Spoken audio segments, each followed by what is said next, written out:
terhormat Bapak Kepala Sekolah SDN 1 Purnasoehari, yang terhormat Bapak Ibu Guru SDN 1 Purnasoehari. Saya di sini banyak mengucapkan terima kasih kepada Bapak Ibu Guru yang telah hadir dalam acara diseminasi menyebarkan pemahaman dan penerapan pengalaman budaya positif yang merupakan pendidikan guru penggerak pada modul 1.4. Sebelum kita memulai acaranya, marilah kita melafazkan basmalah untuk mendapatkan rahmat dari Allah. Bismillahirrahmanirrahim. Baiklah, untuk mempersingkat waktu, kita akan mulai untuk memasuki materi tentang disiplin. 1.4, kita akan belajar tentang konsep inti budaya positif yang terdiri dari 8. Yang pertama adalah perubahan paradigma belajar, yang kedua disiplin positif, yang ketiga nilai-nilai kebajikan, yang keempat kebutuhan dasar manusia, yang kelima motivasi perilaku manusia, dan yang keenam posisi kontrol guru, yang ketujuh keyakinan kelas, dan kedelapan segitiga restitusi. Kita mulai dari pembelajaran dengan paradigma baru. Nah, kita mengenal dua istilah. Tidak asing lagi kita dengarkan bahwa ada sistem pembelajaran yang berpusat pada peserta didik yang pertama, yang kedua adalah pembelajaran yang berpusat pada guru. Mungkin ibu-ibu sudah mengetahui semuanya. Kira-kira kita ada di posisi mana? Ada yang bersedia untuk menjawab? Bagaimana ibu-ibu? Saya tawarkan, ada yang bersedia untuk menjawab. Apakah kita masih mengajar di posisi mengajar di pengajaran yang berpusat pada guru atau berpusat pada peserta didik? Sekarang ini kita di posisi mana ketika mengajar? Oh ya, baiklah Bu Rodia, silakan. Terima kasih Bu Susan.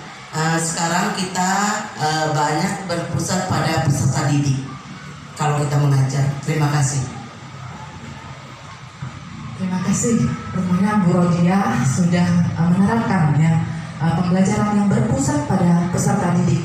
Memang kita harus semuanya untuk menerapkan pembelajaran yang berpusat pada peserta didik ya. Tidak satu arah saja, yaitu pengajaran yang memang untuk guru ya. Guru ini bukan untuk mentransfer ilmu saja, tapi guru juga harus berpusat, pengajaran berpusat pada peserta didik. Jadi pembelajaran yang dirancang berdasarkan prinsip pembelajaran berdiferensiasi. Jadi yang lagi tren sekarang ini pembelajaran berdiferensiasi. Itu sama dengan pembelajaran yang berpusat pada peserta didik. Sehingga peserta didik belajar sesuai dengan kebutuhan berdasarkan tahap perkembangan sesuai dengan teori psikologi modern untuk mewujudkan profil pelajar Pancasila. Di mana kita tahu bahwa kurikulum merdeka kita harus menerapkan profil pelajar Pancasila. Mungkin ibu-ibu sudah paham bahwa profil pelajar Pancasila ada 6 dimensi. Di antaranya bisa dibantu ibu. Siapa yang menyebutkan ke-6 dimensi profil pelajar Pancasila? Silakan ibu. Ibu Leni. Ya. Apa Radia?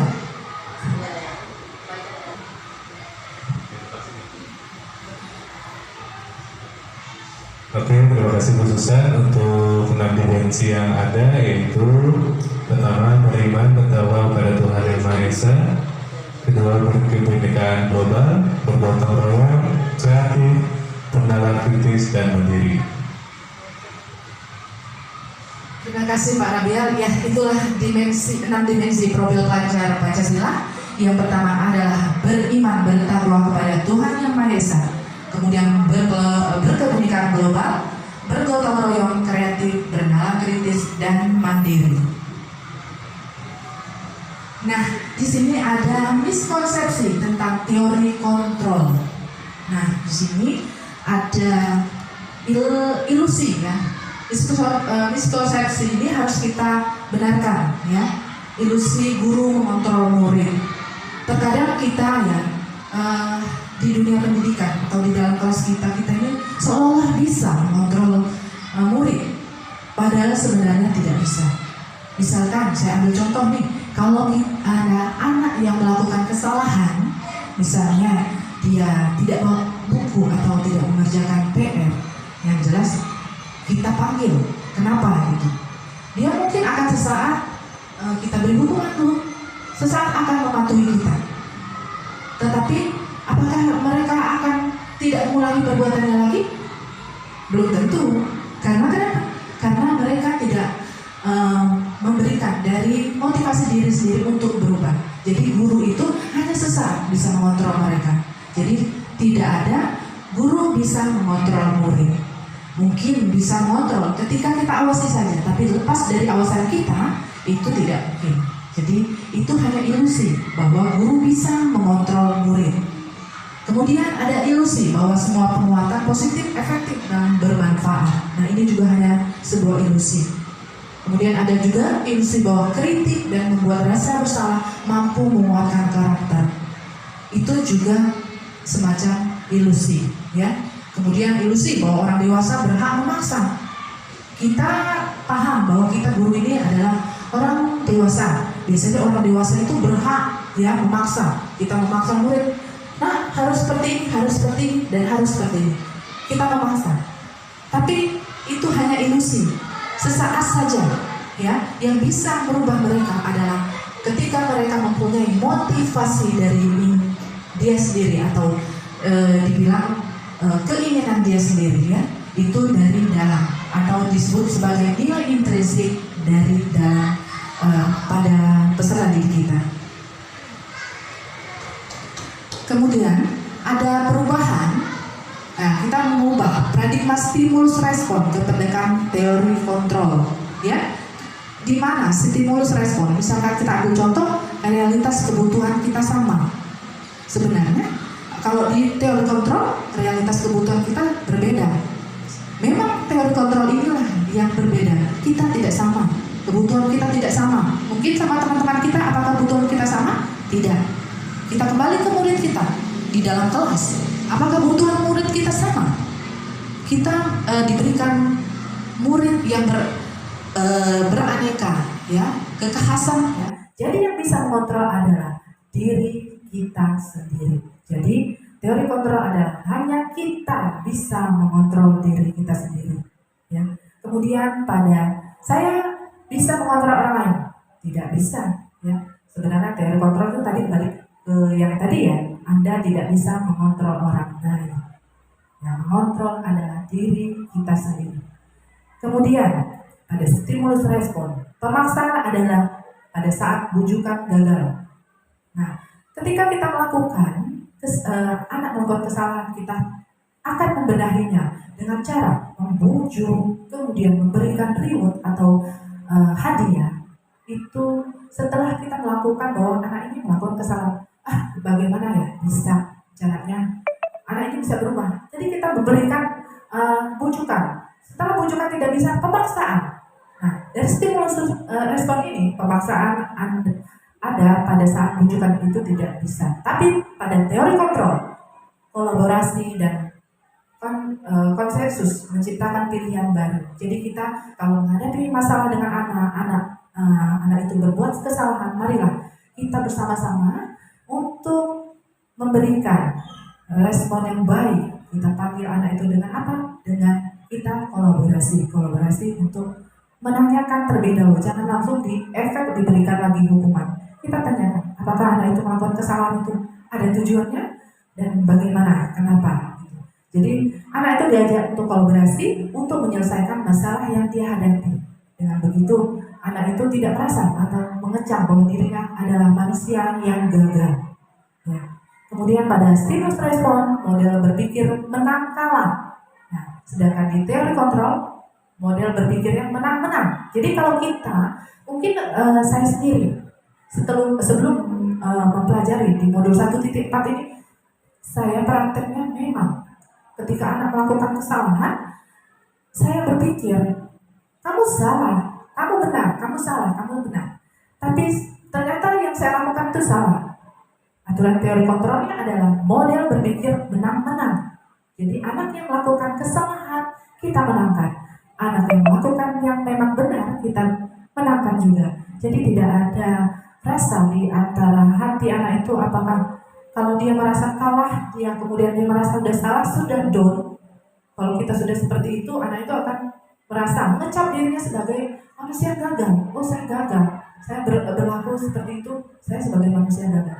Di mana teori kontrol ini memberikan solusi bahwa kita harus berpikir menang-menang dalam menghadapi karakter siswa yang bermasalah.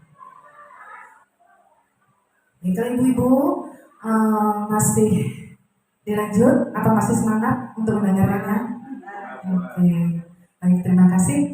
Nah, sekarang kita ini masuk ke disiplin positif, ya.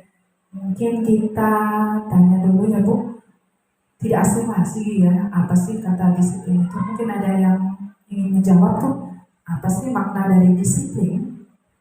Yang bersedia untuk menjawab? Disiplin dulu Bu. Ini boleh nih?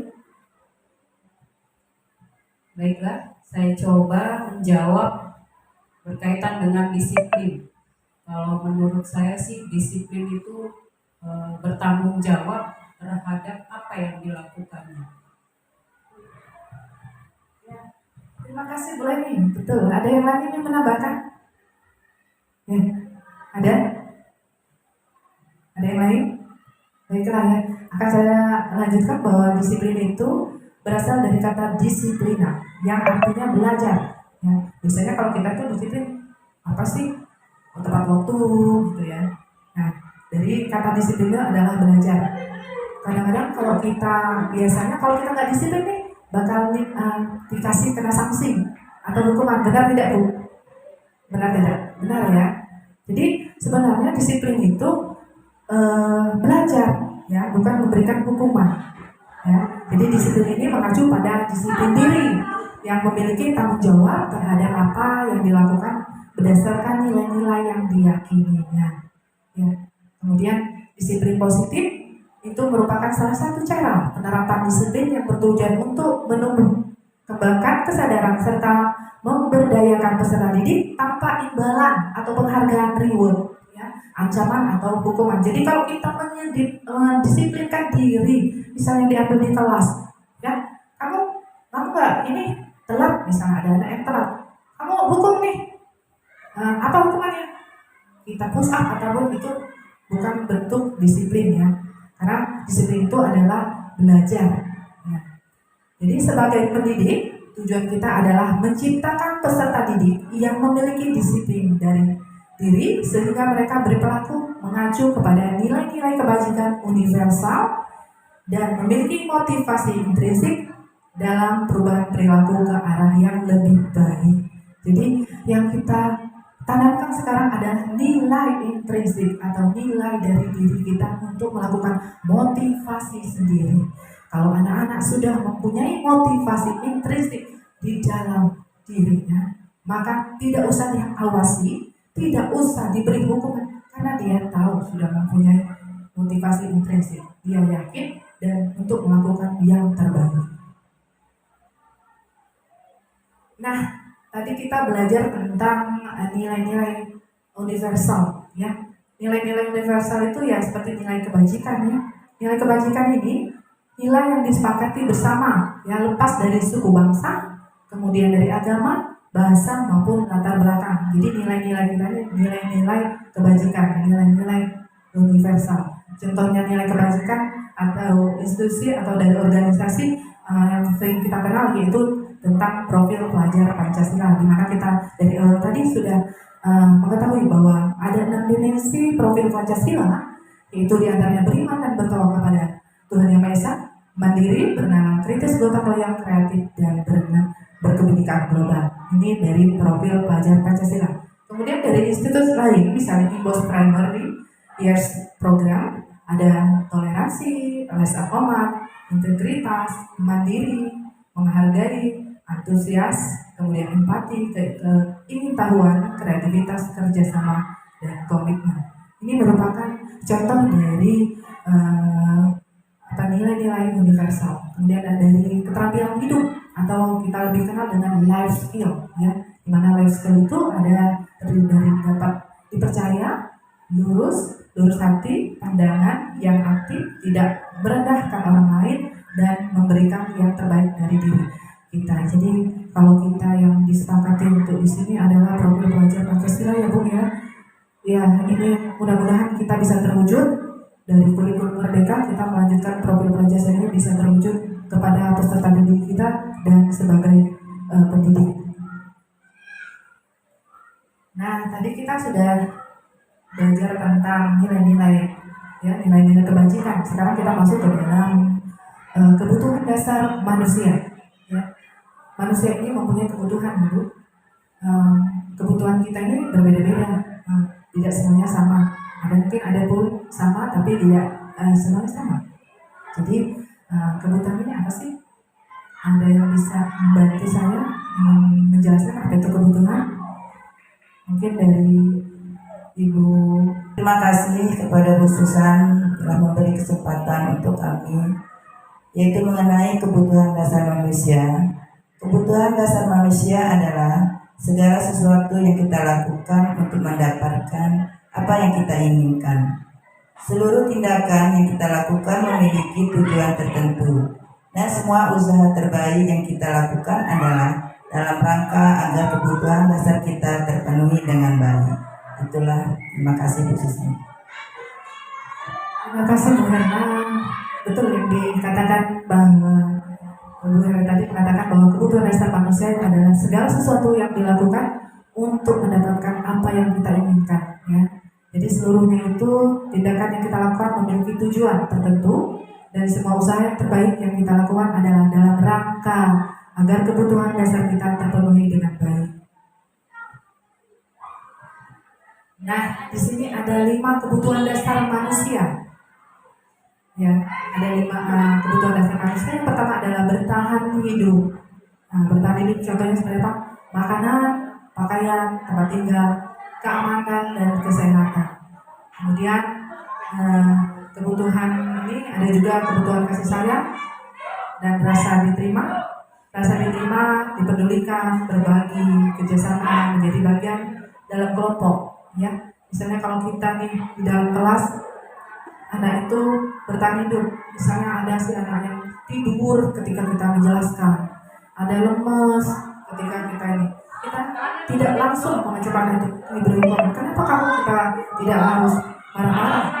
Jadi kita bertanya kepada anak-anak itu, bagaimana, kenapa dia melakukan hal yang itu biasanya tidur, mungkin dia tidak sarapan, mungkin dia kepalanya pusing. Nah, jadi tidak bisa kita cek, ya. Itulah kita satu contoh bertahan hidup, bahwa anak itu memerlukan mungkin pakaian atau makanan, terus dia tidak ada kebutuhan dasar yang tidak terpenuhi, makanya dia melakukan hal seperti itu. Kemudian kasih sayang dan rasa diterima. Terkadang anak-anak itu juga kita misalnya ada kerja kelompok nih, ada sih ada yang kerja, ada yang enggak gitu. Kenapa? Mungkin ini ada sesuatu, ya, sesuatu hal yang dia tidak terpenuhi kebutuhannya. Mungkin dia tidak diterima oleh teman-temannya, mungkin dia tidak nyambung dengan apa yang diperintah gurunya. Nah, disitulah tempat kita harus mengetahui bahwa anak itu mengapa, kita cari tahu, ya. Makanya anak itu perlu dengan kasih sayang dan rasa diterima. Kemudian penguasaan, ya, penguasaan itu termasuk dari harga diri, keinginan untuk dianggap, kemudian memimpin, berprestasi, diakui dan didengar. Terkadang anak-anak kita ini ingin diakui. Ada kita temui satu kelas misalnya, ingin semua maju, ya, dalam menyelesaikan masalah diri semua. Kenapa? Itu dia mempunyai perasaan ingin penguasaan, ingin diakui, ya, ingin menjadi pemimpin, ya. Kemudian nilainya berprestasi bagus, gitu. Karena dia ingin menjadi penguasa, ya. Itu salah satu kebutuhan dasar manusia. Kemudian kebebasan. Nah, kebebasan ini terdiri dari mandiri, memiliki pilihan, mencoba hal baru, mampu mengendalikan arah dirinya.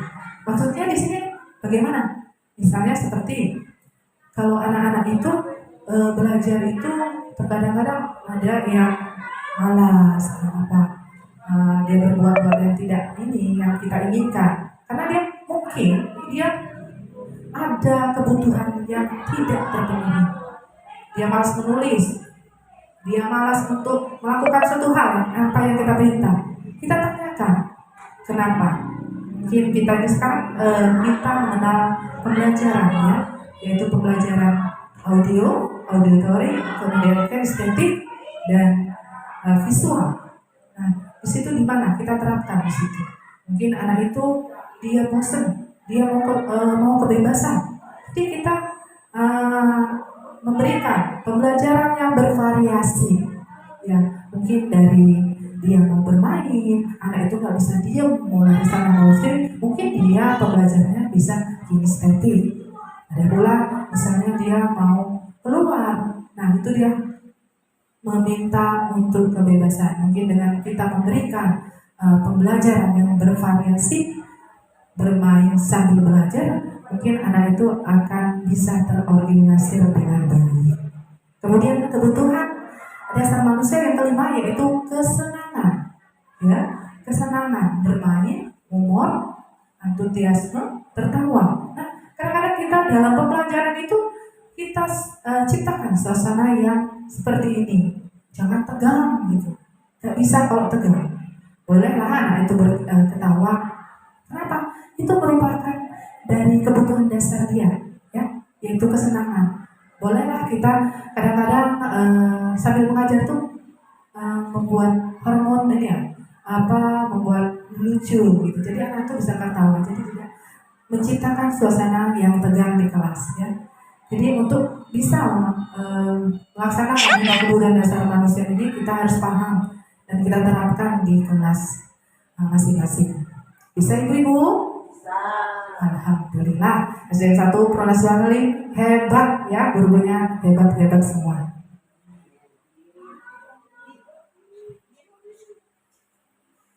Oke, nah ini dia kita tadi belajar tentang motivasi diri ya, motivasi diri.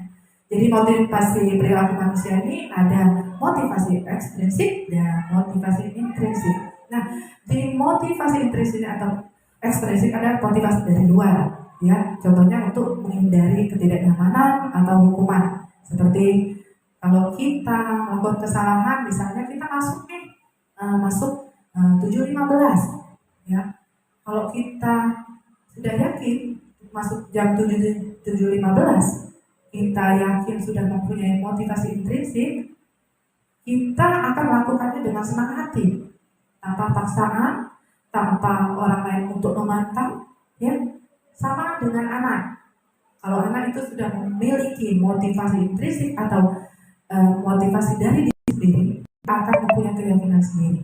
Misalnya, dia takut untuk menghindari ketidaknyamanan. Masih ada mungkin anak seperti itu, yaitu motivasi intrinsiknya. Misalnya dia melakukan tepat waktu, belum tentu dia memiliki nilai intrinsik. Mungkin dia melakukannya karena untuk menghindari hukuman. Kalau kita terlambat, biasanya kita diapain ya, diberi hukuman atau ya. Nah itu mungkin dia belum menimbulkan, belum ada pada dirinya itu nilai intrinsik. Ya, dia mungkin masih memiliki motivasi ekstrinsik, ya, menghindari masalah untuk tidak melakukan hal itu, untuk menghindari ketidaknyamanan atau hukuman, ya. Berarti anak itu belum memiliki motivasi intrinsik. Kemudian untuk mendapatkan imbalan atau penghargaan dari orang lain. Nah misalnya kita ke anak memberikan semacam misalnya anak itu dapat juara nih karena dia berprestasi di bidang tertentu, kita akan memberikan imbalan. Nah, dia menggebu-gebu untuk aku biar dapat reward atau penghargaan.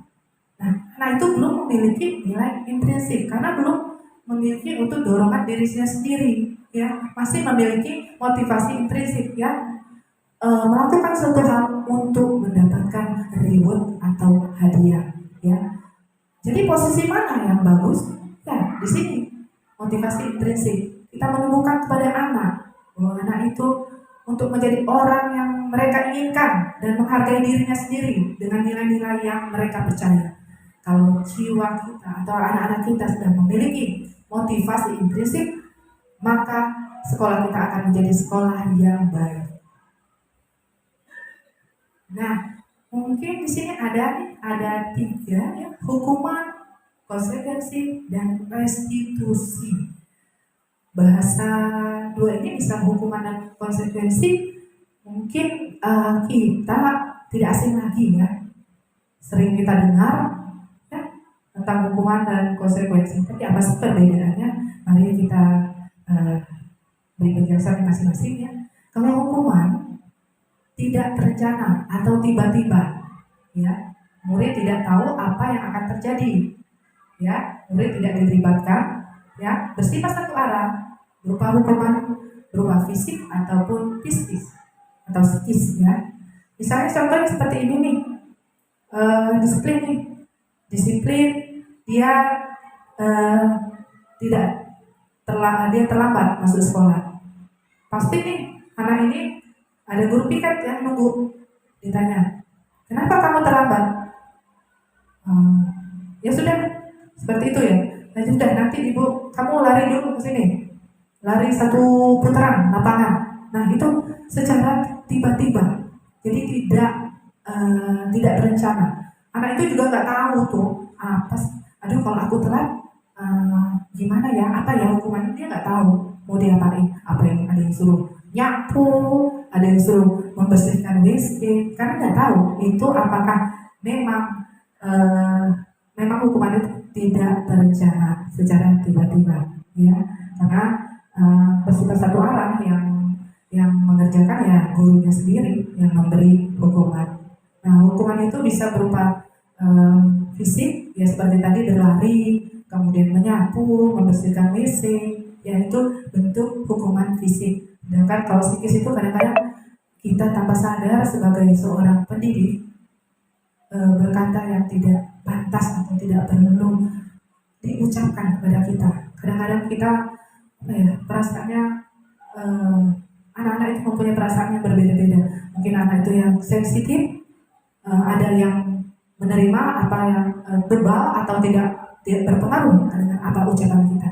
Tapi kita menghindari berkata yang tidak baik, ya, karena karakter anak itu berbeda-beda, ya, ada yang kebal, ada yang tidak. Nah, kita menghindari perkataan yang menyakitkan, sehingga kalau kita berkata yang menyakitkan akan tertanam dia dalam hatinya, akan teringat sampai dia tua. Ya, jadi untuk rekan-rekan guru yang hebat, kita berusaha untuk mengontrol ucapan kita, karena apa yang sudah diucapkan tidak bisa kita tarik kembali. Jadi berusaha kita untuk mengontrol ucapan kita. Kemudian konsekuensi. Ya, konsekuensi ini berbeda dengan hukumannya. Kalau konsekuensi ini dia terencana atau disepakati sesuai peraturan. Misalkan peraturan sekolah SD 1 Pro Suayale, jika melakukan kesalahan tidak memakai atribut ketika upacara, maka ada konsekuensi, sudah tertulis bahwa dipanggil anaknya, kamu tidak pas upacara tidak menggunakan atribut, misalnya tidak menggunakan topi dan pondasi. Nah, kamu tahu kan konsekuensinya apa? Ya, tahu, anak itu udah paham karena sudah mengetahui bahwa konsekuensinya kalau tidak menggunakan atribut sekolah, maka anak itu akan membelinya di koperasi. Itu bentuk dari konsekuensi, ya. Nah, jadi anak itu beda dengan hukuman. Kalau konsekuensi ini, sikap gurunya itu selalu memonitor anak. Anak itu pakai nggak ya hari ini? Anak itu pakai nggak nih hari ini? Kadang-kadang kita seperti itu, mengontrol, ya. Jadi memonitor murid-murid kita. Kemudian nih ada yang restitusi, yang mungkin di sini saya baru sadar bahwa ada restitusi. Saya nggak tahu sebelum saya belajar di modul di Cabang Guru Penggerak ini, baru inilah saya menemukan apa restitusi itu. Ya, ada restitusi. Nah, restitusi ini mungkin ada ibu-ibu yang sudah tahu ya restitusi. Ada yang tahu ibu? Mungkin ibu ada yang tahu? Oh belum ya, baiklah. Nah, restitusi ini sendiri saya juga baru tahu ketika belajar modul ini, ya, bahwa restitusi itu adalah proses menciptakan kondisi bagi murid untuk memperbaiki kesalahan, ya, proses kolaboratif yang mengajar murid untuk mencari solusi sendiri. Nah, disinilah ketika kita melakukan, anak itu melakukan kesalahan, kita menjalankan restitusi, ya, kita berdialog, ya, berdialog dengan anak tersebut, ya, berdialog bagaimana caranya, apa kesalahannya, apa yang mengapa dia melakukan kesalahan itu, dan bagaimana kemudian sudah kita untuk interview dan bersama-sama dengan anak-anak itu, kita mencari solusi bersama-sama bagaimana untuk menyelesaikan masalah tersebut agar anak itu tidak melakukan hal yang sama lagi. Inilah proses restitusi, ya.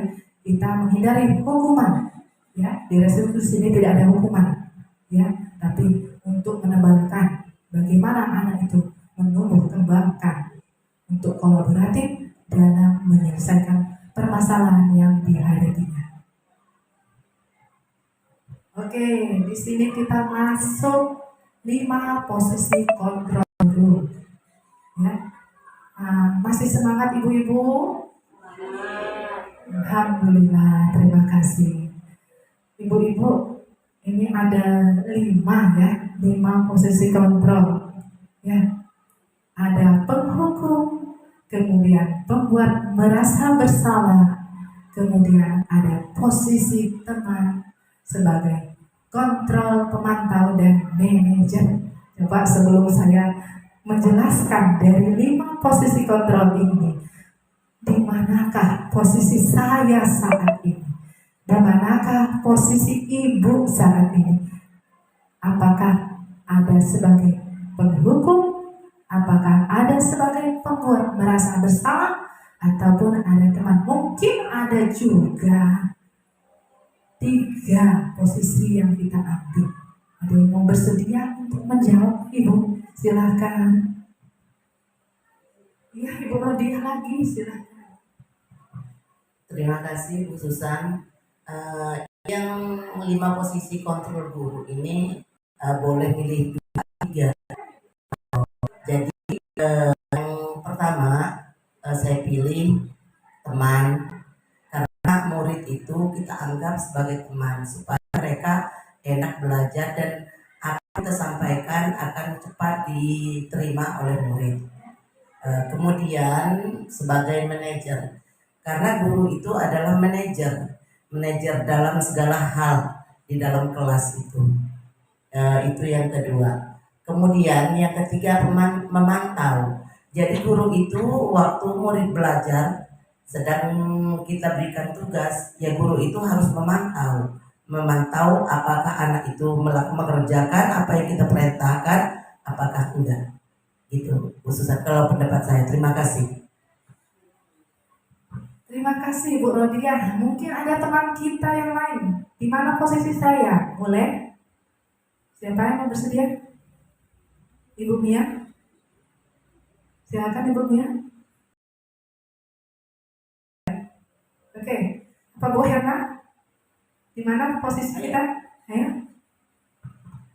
Terima kasih Bu Susan telah memberi kesempatan kepada saya. Tadi seperti Bu Rodia mengambil 5 posisi kontrol guru, mengambil 3, yaitu teman, manajer, dan pemantau.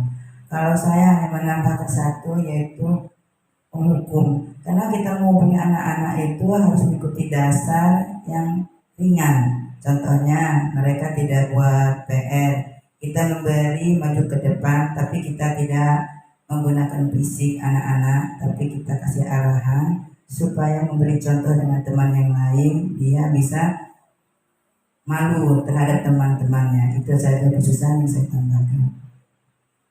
Terima kasih Bu Herna. Ya, itulah posisi 5 kontrol guru, ya.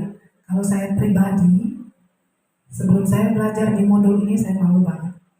Saya ada di posisi penghukum, kemudian pembuat merasa bersalah, kemudian dari ada teman. Nah, itu posisi saya. ternyata posisi yang saya lakukan ini adalah posisi yang tidak bagus. Ya. Karena kenapa? Ini posisi yang paling bagus adalah di posisi, lihat nanti ya, kita untuk slide berikutnya, silakan Bagi. Ya, posisi yang baik adalah posisi manajer. Ini ada contoh penerapan 5 posisi kontrol guru. Ya, kita tidak bisa menghukum anak. Anak itu kita mempunyai karakter yang berbeda-beda. Kita bisa. Ibu-ibu, ini adalah contoh penerapan 5 posisi kontrol guru. Ini ada kasus tuh, ya. Siswa tidak memakai atribut lengkap saat upacara bendera. Nah, kadang-kadang kita lihat dari penghukum, biasanya kita kalau penghukum ini kita kasih hukuman ya.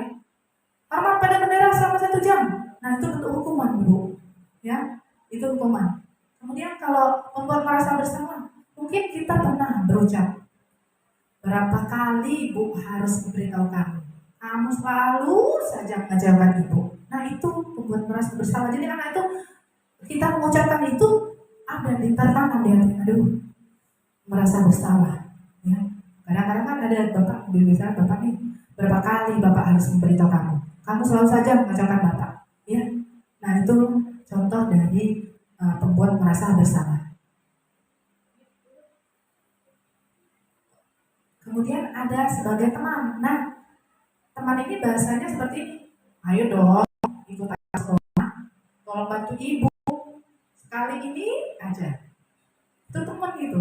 Ya sudah, tidak apa-apa. Kali jangan sampai berbuat seperti ini lagi ya. Kadang-kadang kita mengucapkannya itu kalau sama teman, tahu lah kita best friend atau bestie ya sekarang terkenalnya. Bahasanya ya kita ngomongnya ya sama temen gitu, santai aja ya, santai dan sambil kadang-kadang tertawa ya. Kita mengucapnya gini lah, posisi kita kalau kita 5 posisi kontrol yaitu sebagai teman seperti, ayo dong ikut aturan sekolah, tolong bantu bapak ya, sekali ini aja. Jadi intonasinya itu ya sama temen gitu, itulah posisi teman. Kemudian ada pemantau. Nah, bahasanya pemantau itu biasanya seperti ini, kamu sudah melanggar peraturan sekolah, kamu tahu konsekuensinya. Nah, itu sebagai bahasa pemantau. Kadang-kadang setelah upacara ini kamu beli atributnya, koperasi dan jangan diulangi lagi. Nah, itulah pemantau, bahasa pemantau. Ya, berbeda dengan teman pemantau ataupun yang lainnya. Kemudian, nah ini dia posisi yang paling baik untuk kita sebagai pendidik ya. Ketika anak melakukan kesalahan, kita sebagai manajer, ya, apa sih bahasa yang kita sering gunakan? Ya, di manajer ini ya, apa kamu tahu kesalahan kamu? Nah, kira-kira bagaimana kamu memperbaiki kesalahanmu? Nah, jadi kita itu mengajak anak itu untuk berkolaborasi, menyelesaikan masalah apa yang terjadi, bukan untuk memberi hukuman, bukan sebagai teman, bukan sebagai pemantau. Ya, posisi yang 5 dari 5 posisi kontrol ini adalah posisi manajer. Bisa ibu-ibu? Bisa kita terapkan untuk posisi 5 posisi kontrol guru? Insya Allah, alhamdulillah ya. Bu, memang ya untuk berubah itu sangat sulit. Tapi melalui proses, ya, pelan-pelan. Yang penting kita bergerak, tidak berhenti di tempat. Ya, kita belajar. Mari kita bersama-sama untuk memposisikan guru kita sebagai manajer di kelas maupun di sekolah. Nah, ibu-ibu, di sini saya tadi sudah mendengar ya 5 posisi kontrol. Ya. Di sini ada posisi kontrol. Apakah aku punya ada pertanyaan nih, ada percakapan, ada kata-kata. Saya kecewa sekali dengan kamu. Coba ini di posisi siapa? Ini siapa yang bisa? Oh iya, Bu, iya silakan menjawab. Posisi rasa bersalah. Baiklah, di posisi merasa bersalah. Nah, saya kecewa sekali dengan kamu. Ya, bersalah. Berarti anak itu ya, posisi merasa bersalah. Benar nggak ibu-ibu? Iya benar. Lanjutnya ada lagi. Nah, ini adalah posisi kontrol. Apakah kamu tidak pernah benar melakukannya? Ya, siapa yang bersedia? Oh iya, Ibu Indah, silakan Bu Indah. Posisi apa itu yang diambil? Penghukum Bu. Iya, terima kasih Bu Indah. Itu benar, posisi penghukum. Ya, bahasanya penghukum. Ada lagi nih, posisi kontrol ketiga. Apa rencanamu untuk menyelesaikan masalah ini? Ayo, ini pasti gampang ini. Silakan Pak Rabiel. Iya, apa rencanamu untuk menyelesaikan masalah ini di posisi manajer, Bu? Iya, betul sekali.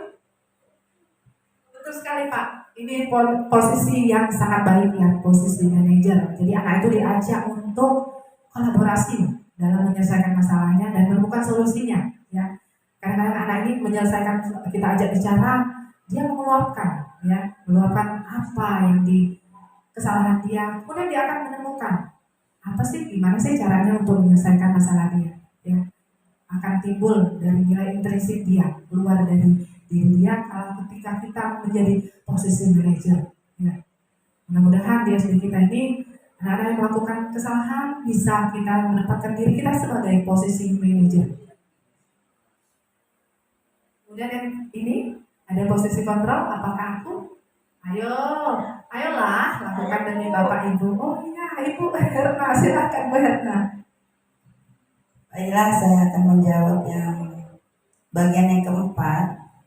Ayolah lakukan demi Bapak Ibunya. Kalau pendapat saya jawabannya adalah teman. Iya, betul sekali, tepuk tangan untuk Bu Herna.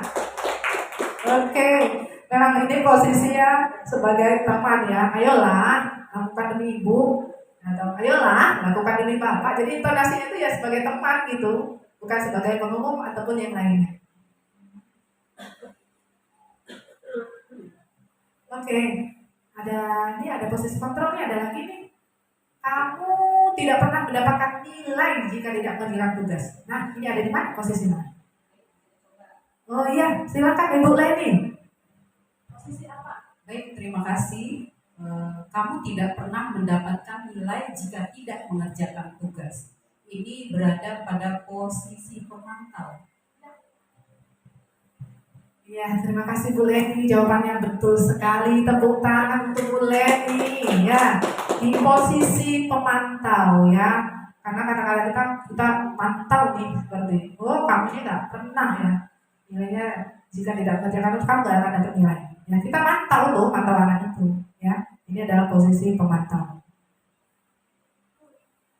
Nah, untuk melakukan hal yang tadi posisi mengontrol itu, kita harus membuat keyakinan kelas.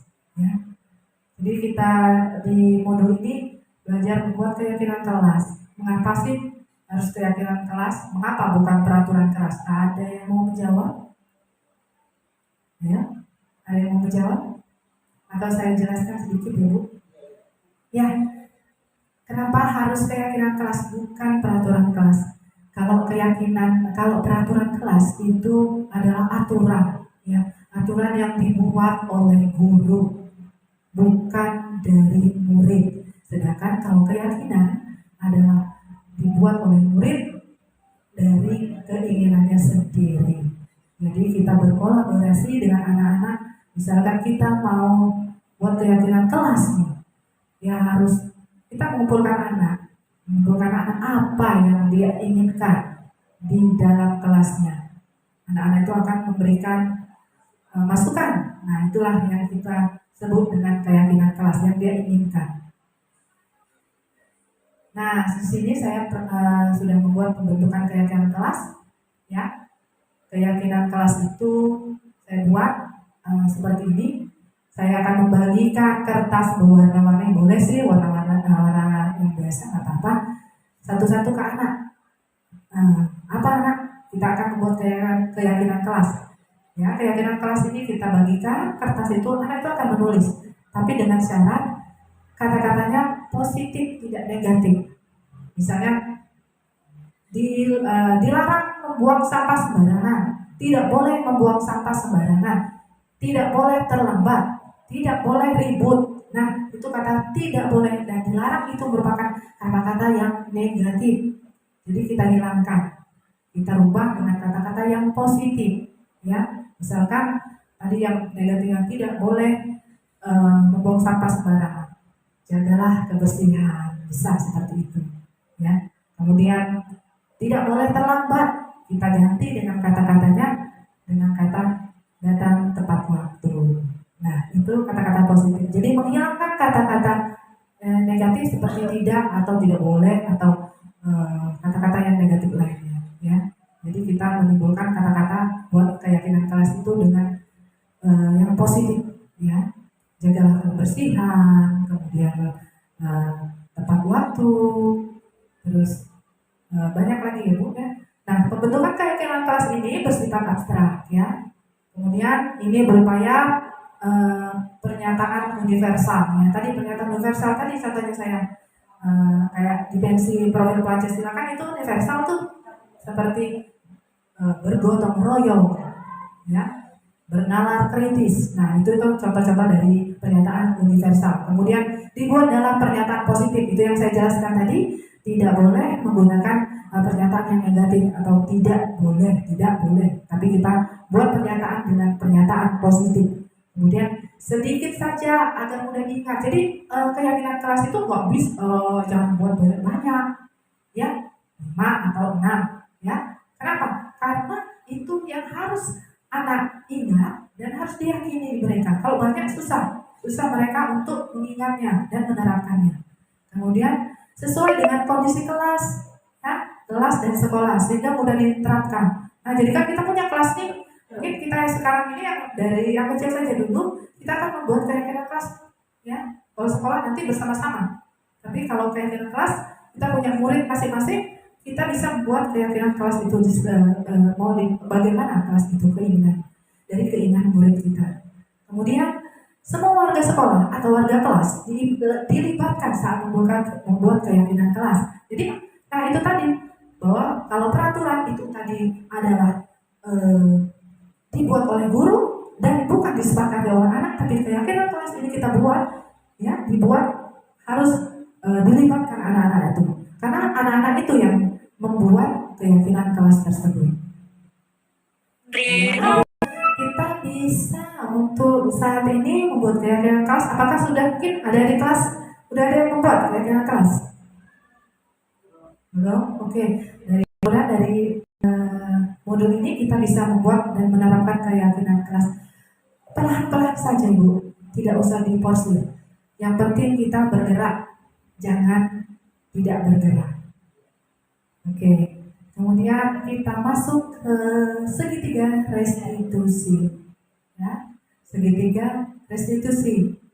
Ini adalah segitiga restitusi. Segitiga restitusi adalah suatu proses dialog yang dijalankan oleh guru agar dapat menghasilkan murid yang mandiri dan bertanggung jawab. Nah, dalam kita mengajar anak, ya, dalam kita mendidik anak, ya, kita ini sebagai guru, sebagai penuntun, ya, menuntun murid-murid kita, bukan untuk pemantau ataupun sebagainya. Jadi kita ini sebagai penuntun anak-anak. Ketika kita menjalankan pembelajaran, kadang-kadang kita menemukan anak yang melakukan kesalahan, kita tidak boleh semerta-merta langsung memberikan hukuman. Kita harus menjalankan dengan cara segitiga restitusi. Ya, kita berdialog, kita panggil anaknya, kita berdialog kepada anak-anak, apa sebab dia melakukan seperti itu, ya, berdialog dan mencari solusinya, bagaimana cara untuk memperbaiki diri agar anak itu tidak lakukan lagi, ya, dari yang perbuatan negatif tadi. Ya, mungkin dari kita tadi sudah belajar tentang kebutuhan manusia, mungkin dia melakukan itu ada kebutuhan manusia atau kebutuhan yang tidak tercapai atau ada satu kebutuhan yang tidak terpenuhi, maka dia melakukan kesalahan tersebut. Tapi kita sebagai guru, kita untuk menghilangkan sebagai penghukum, pemantau dan sebagainya, kita menjadikan kita sebagai manajer, menyelesaikan masalah ini dengan cara segitiga restitusi. Nah, segitiga restitusi ini mempunyai 3 tahapan yang kita pahami dan kita harus kalau kita menemukan masalah, kita penyelesaian dengan segitiga restitusi, yaitu yang pertama adalah menstabilkan identitas, yang kedua validasi tindakan yang salah, kemudian yang ketiga adalah menanyakan keyakinan. Nah, keyakinan inilah makanya kita perlu membuat keyakinan kelas. Apa kalau Anda melakukan kesalahan, kita menyelesaikan dengan segitiga restitusi, kemudian kita menanyakan keyakinan kelas yang telah kita buat bersama-sama anak-anak tersebut. Makanya perlu kita harus membuat keyakinan kelas. Baik ibu-ibu, masih semangat semuanya? Semangat, alhamdulillah, terima kasih. Oke, kita tadi membahas tentang menstabilkan identitas ya. Restitusi yang pertama adalah menstabilkan identitas. Nah, berdasarkan prinsip membuat kesalahan adalah bagian dari proses pembelajaran. Ya, di sini kata-katanya bisa kita menggunakan, misal kita ketemu anak ini bermasalah, kita panggil nih. Ini pertama tahapnya restitusi itu yaitu menstabilkan identitas. Kita bisa berkata seperti ini kepada anak, berbuat salah itu wajar, ya. Manusia bisa juga katanya tidak ada manusia yang sempurna, bisa seperti itu. Kemudian ibu atau bapak juga pernah melakukan hal itu, nah itu juga bisa untuk kata-kata kalau anak itu melakukan kesalahan. Bisa juga ibu atau bapak tidak mau mencari siapa yang salah, tapi ibu ingin mencari solusi dari permasalahan ini. Bisa kita ucapkan itu untuk menstabilkan identitas. Bisa juga dengan berkata, kamu berhak merasa begitu. Kalau ibu di posisi kamu, mungkin ibu juga bisa. Itu kata-kata yang bisa kita gunakan dalam menstabilkan identitas.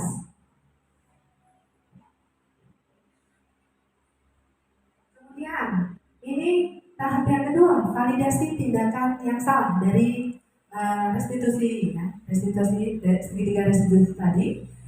Nah, berdasarkan prinsip setiap perilaku berupaya memenuhi kebutuhan tertentu. Ya, kita tadi sudah mengenal 5 kebutuhan ya, kebutuhan manusia. Nah, mungkin anak-anak ini melakukan kesalahan itu ada kebutuhan yang tidak terpenuhi. Nah, dari masalah ini kita mengajarkan kepada anak untuk menyelesaikan dengan segitiga restitusi, yaitu yang kedua validasi tindakan yang salah. Ya, kata-katanya bisa berupaya, kamu pasti punya alasan mengapa kamu melakukan hal itu. Nah, itu bisa kita gunakan kata-katanya. Yang kedua, padahal kamu bisa melakukan yang lebih buruk dari ini. Nah, misalnya bisa memukul, kemudian bisa kamu menjambak dan sebagainya. Itu bisa kita gunakan kata-kata untuk menstabilkan, untuk validasi tindakan yang salah. Kemudian, kamu patut bangga karena telah melindungi sesuatu yang penting buatmu. Nah, anak-anak itu kalau melakukan kesalahan bisa kita gunakan kata-kata seperti ini. Jadi anak itu ketika melakukan kesalahan, dia tidak merasa down, tidak merasa gagal, bahwa diri ini manusia gagal, ya. Dengan kata-kata dari validasi tindakan yang salah dengan kata-kata kamu melakukannya karena mempertahankan sesuatu yang penting bagi. Jadi anak-anak itu tidak merasa kalau sudah dia melakukan kesalahan, kadang-kadang anak-anak ini merasa down, sudah ketakutan, mengecap bahwa dirinya adalah manusia gagal. Tapi dengan segitiga restitusi ini kita berupaya untuk menguatkan anak tersebut. Kemudian yang terakhir yaitu segitiga restitusi, yaitu caranya yaitu menanyakan keyakinan. Jadi tadi balik lagi tentang keyakinan kelas. Jadi kita kalau sudah mempunyai keyakinan kelas, makanya keyakinan kelas itu tadi tidak boleh dibuat banyak, sedikit saja karena anak itu harus mengingat dan memahami dan memaknainya, ya. Dimana berdasarkan prinsip teori kontrol bahwa pada dasarnya kita termotivasi secara intrinsik, ya, dari dalam, bukan ekstrinsik dari luar. Apakah kita karena melakukannya karena takut dapat hukuman atau karena ingin mendapatkan reward atau penghargaan, ya, itu masih semua dari nilai ekstrinsik. Yang kita temukan adalah nilai intrinsik dari anak tersebut. Bagaimana caranya untuk memberikan nilai intrinsik pada anak itu sudah tumbuh di dalam diri. Ya. Nah, ketika anak melakukan kesalahan, Tahap yang ketiga dalam restitusi yaitu menanyakan keyakinan. Ya, bisa berucap kita seperti ini. Apa keyakinan kelas kita, nak? Nilai-nilai apa yang telah disepakati bersama? Bisa kita mengucapkan ini. Seperti apa gambaran sebuah kelas yang ideal untuk kamu? Kemudian kamu ingin menjadi orang seperti apa? Inilah bentuk dari menanyakan keyakinan. Maka itu keyakinan kelas ini kita akan berupaya untuk membuatnya agar menjadi sekolah kita menjadi sekolah yang baik. Oke, ibu-ibu, ini ada contoh penerapan restitusi yang saya lakukan. Mungkin suaranya tidak terlalu keras, karena ini terjadi pas saya menyelesaikan restitusinya ketika murid-murid ada di kelas, jadi suasananya agak terdengar biru. Silakan Ibu Roki.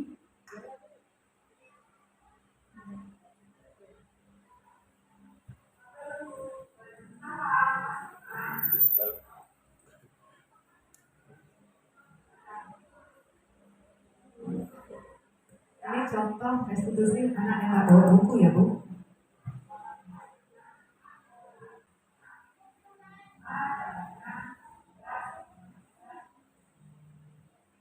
Contoh saya membudayakan budaya positif sudah saya pakai, yaitu dengan S pangkat 5, M dan M. Saya tambahkan bahwa mungkin budaya 5S itu sudah kita tahu ya Bu ya, bahwa ada senyum, salam, sapa, sopan, dan santun. Kemudian saya tambahkan lagi dengan simbol SM dan M to M gitu ya. M itu adalah menghargai dan menghormati. Itu yang saya buat budaya positif yang saya terapkan sekarang ini. Nah, ibu-ibu, sampai ke ujung dari penerapan disiplin ini, dalam penerapan program disiplin positif, hendaknya guru memiliki standar kepribadian profesional dan sosial yang baik, di mana guru mampu merefleksi dirinya dalam posisi kontrol saat ia bagaimana perjalanan dirinya sebagai among ya, atau manajer yang menuntun murid-muridnya menjadi insan yang mandiri, merdeka, dan bertanggung jawab sesuai dengan standar nasional pendidikan kita. Demikianlah acara diseminasi budaya positif yang saya lakukan. Mohon maaf jika ada kesalahan atau perkataan yang tidak berkenan. Kepada Allah saya mohon maaf. Wassalamualaikum warahmatullahi wabarakatuh. Waalaikumsalam warahmatullahi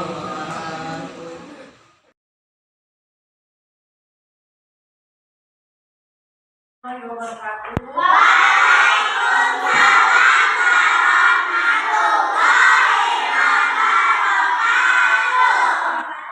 Apa kabar kalian pada hari ini? Ada yang sakit? Nah, kemarin itu kita sudah menjelaskan tentang keyakinan kelas. Nah, hari ini kita untuk membuat keyakinan kelas ya. Keyakinan kelas itu adalah pertamanya dia kesepakatan ya. Berbeda dengan peraturan. Kalau peraturan ibu yang membuat, kalian tidak dilibatkan. Tapi kalau kesepakatan akan berubah dengan keyakinan. Jadi kesepakatan ini adalah peraturan yang kalian buat berdasarkan mau jadi apa pasti ya. Kalau pasti mau jadi aman seperti apa. Setelah kita kesepakatan, kalian mempunyai keinginan masing-masing, ditulis nanti di lembar ini yang akan dibagikan. Ya, kesepakatan ini bersama ini menjadi keyakinan. Keyakinan itu yang akan kalian laksanakan dengan yakin, seperti kalian sholat 5 waktu. Walaupun kalian tidak dilihat dengan Allah, tapi kalian yakin Allah melihat kita, maka kita mengerjakan sholat 5 waktu. Nah, seperti itulah keyakinan. Tapi ingat, keyakinan itu tidak boleh dengan kata-kata negatif. Misalnya dilarang membuang sampah, dilarang mencontek, tidak boleh mencontek, tidak boleh berantem, tidak dilarang untuk ribut di kelas. Nah, kata dilarang itu sama tidak atau jangan itu kalimat yang negatif atau kata yang negatif, dihilangkan. Misalnya dilarang membuang sampah, kita sepakati ya, kita sepakati dengan kata-kata jagalah kebersihan kelas. Nah, misalnya nggak boleh ribut Ya, pas ketika guru menerangkan, bisa kalian bilang tidak boleh ribut. Tadi kata ibu nggak boleh ngomong ada kata-kata yang negatif seperti tidak atau jangan atau tidak boleh, diganti dengan kata hormatilah guru ketika guru lagi berbicara. Jadi saling menghormati. Bisa seperti itu. Ya, Bu. Nanti ini akan dibagikan satu-satu. Kalian menuliskan apa keinginan kelas kalian ini. Tapi ingat, jangan ada kata tidak, jangan, atau tidak boleh. Ya, Bu. Apa? Nah, ini yang laki-laki itu Yang sudah tempel.